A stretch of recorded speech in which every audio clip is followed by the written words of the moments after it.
If Uhuru works with Rigathi, I will leave Jubilee. Former Nyeri MP Ngunjuri says, reveal the reasons.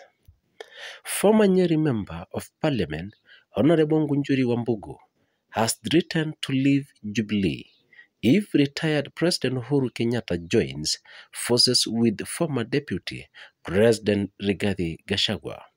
Wambugu, in a Facebook post on November 7, 2025, stated that he cannot operate in the politics of Gachagua, having seen what Rigathi has done in politics. Ngunjuri Wambugu said, for the record, if Uhuru was to work with Gachagua, I would leave Jubilee immediately.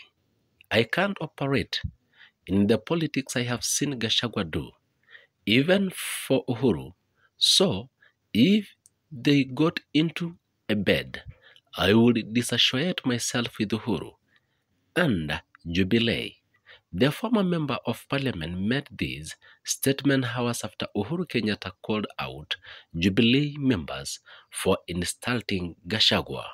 Subscribe EBK channel for more updates.